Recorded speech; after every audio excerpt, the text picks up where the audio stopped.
푸카키 호수 전망대를 출발해 후커밸리로 향합니다. 가는 길 내내 멋진 풍경이 펼쳐지다 보니 뉴질랜드에서 가장 인상적이었던 도로였다고 말하는 사람들도 있습니다. 오른쪽으로는 에메랄드빛의 푸카키 호수가 이어지고 멀리 정면으로는 마운트 쿡이 보이기 시작합니다. 가는 길에는 전망대도 있어서 잠깐 들렸다 가셔도 좋습니다. 그렇게 호수를 따라 굽이굽이 이어지는 도로는 그야말로 풍경을 위한 코스라고 해도 될 정도입니다. 창문 너머로 보이는 푸카키 호수의 물색은 정말 예술이네요.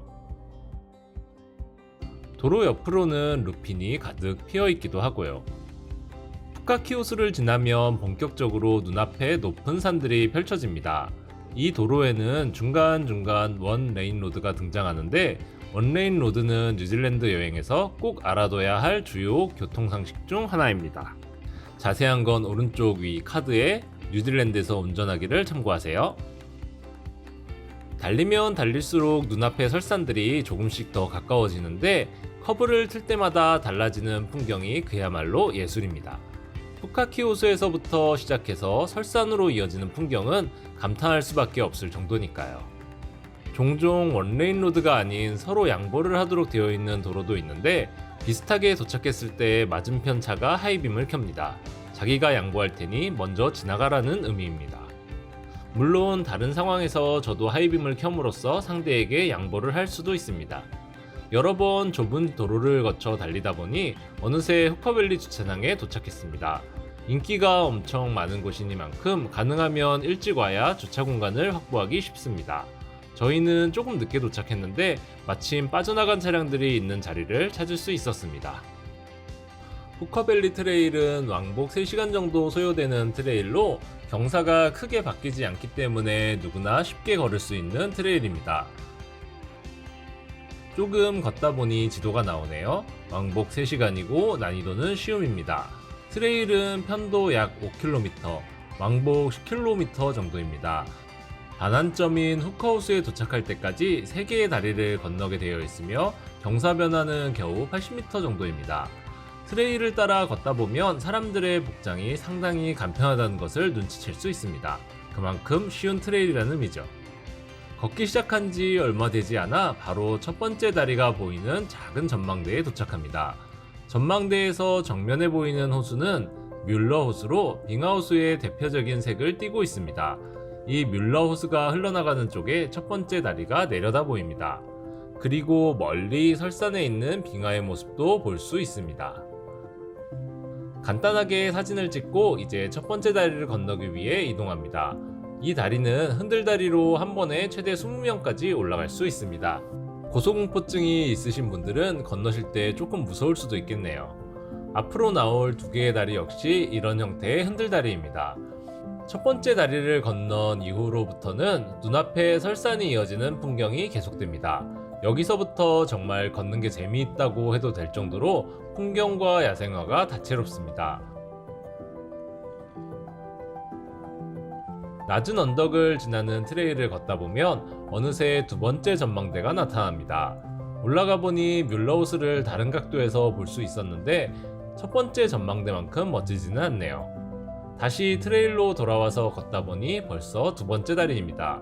역시 흔들다리로 첫 번째 다리보다는 다리의 길이가 더 길지만 한 번에 올라갈 수 있는 사람의 숫자는 20명으로 동일합니다. 두 번째 다리를 건너고 나면 이제 본격적으로 마운트 쿡을 바라보면서 트레일을 걷게 됩니다. 중간에는 피크닉 테이블이 있는 전망대가 있는데 여기서 마운트 쿡과 그 앞으로 흐르는 개천이 어우러지는 멋진 풍경을 감상할 수 있습니다.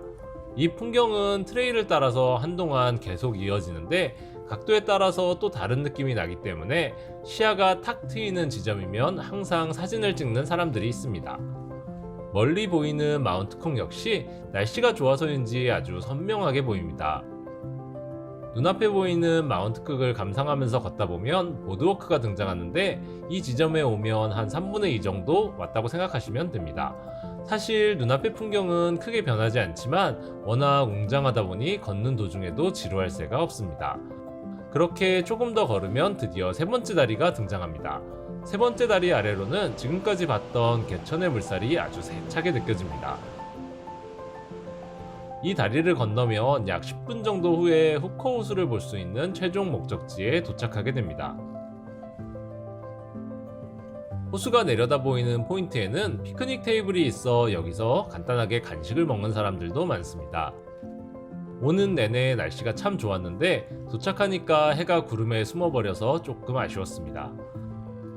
아래쪽으로 보이는 후커 호수에는 여전히 유빙들이 남아 있었고 멀리 마운트 쿡 쪽으로는 빙하의 모습도 볼 수 있었습니다.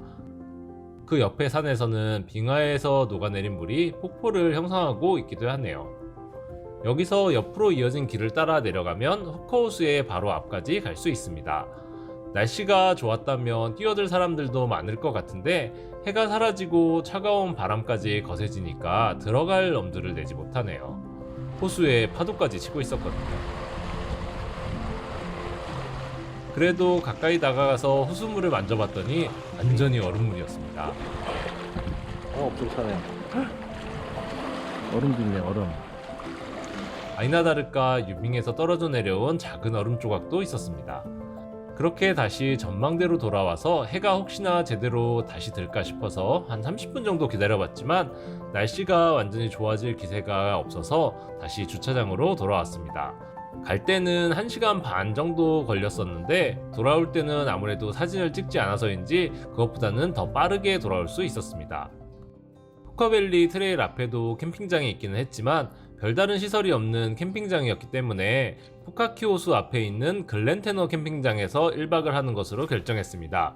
도착하니까 벌써 어두워지기 시작할 기미가 보여서 체크인을 하자마자 바로 양고기를 준비해서 굽기 시작했습니다.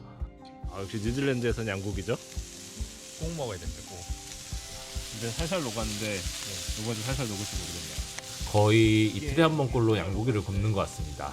그러다 보니까 이제 양고기 굽는 것도 슬슬 익숙해집니다. 역시 남자라면 양갈비죠.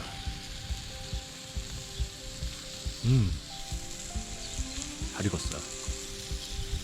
엄청 부드러워요. 먼저 많이 안 익히는 게 좋네요.